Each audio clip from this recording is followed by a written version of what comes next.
continues to rage outside, but somehow I have found a quiet conference room with Jonathan Jacques Velatet. And sir, yes, you are practiced. I got it right. I hope. You are the art director on Deus Ex: Human Revolution. How's the show treating you so far? It's treating us like amazingly well. This is just insane. This is definitely the best E3 I've ever been to, in the sense that we've been working in this baby for 3 years, a little more than 3 years now even, and the reception has just been really overwhelming right now. So we're super excited.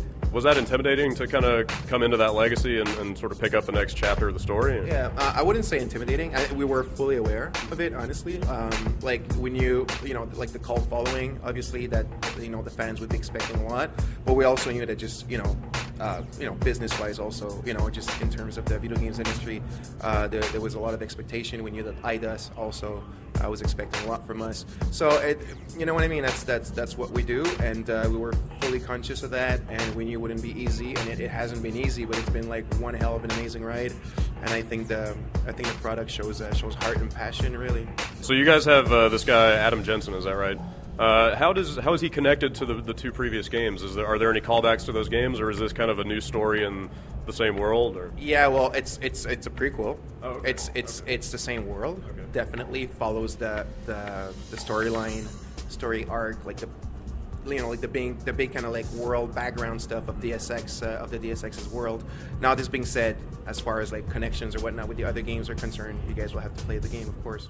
In the presentation, you mentioned there are pillars to kind of the Deus Ex gameplay model. Can you sort of walk us through what those are? There's combat, there's stealth, there's hacking, and there's the social aspects of the game. So these 4 pillars are the foundation of like pretty much anything you can do in the game. You're never obligated to do one or the other. Like it's not like there's like levels that you have to be stealth, and there's like a level that you have to be whatever action or whatnot. It's really up to the player to kind of like oscillate between those styles of gameplay and just kind of like decide which one kind of fits them best, and upgrade, add them depending on those pillars. The choices are extensive enough, or they go far enough that, for instance, you can play through the entire game without killing anybody. Is that right? Yeah, absolutely. You can just like have fun stunning people, or just totally like passing next to them without being detected if you're good enough for that. Yeah. Very cool. So the game has a very unique look to it, very striking. Use of colors, the color palette and stuff like that. What were some of the inspirations that you guys drew from in creating that look? The palette itself really is what we call the black and gold.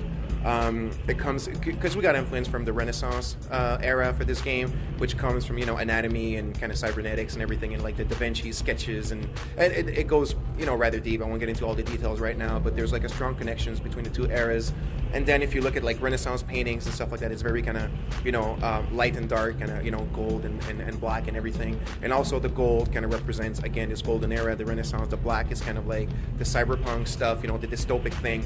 So just as a high level kind of thematic thing, like the motif works, the black and the gold. And then we decided to just kind of like spread this that palette across the game. And then in terms of inspiration, I mean really all the cyberpunk stuff, obviously, right? From Blade Runner to Ghost in the Shell. Obviously, it's pretty obvious in the trailer, and we're not trying to hide any of that. We're big fans of Japanese aesthetics, right? The way we do our mechas and mechanical design and all that kind of stuff, even some of the character designs. I mean, that was done way before we were bought by Square Enix. Now, don't get me wrong, this is like the best freaking partnership ever. We're so stoked to be working with them. It's just amazing, but it's really our vision. And that's why it was so great to cooperate with Square Enix, because already so much of that kind of like aesthetics was influencing us already. So the kind of bonding was rather easy to do. When is this game going to be on store shelves? Like, when are we going to see this thing? Yeah, sometimes 2011. Okay. Yeah. So you are committing to next year then? Yeah. Cool. All right. Well, we'll see you then. All right. Cool. Appreciate your time, Jonathan. Thanks. It's awesome talking to you. Thanks.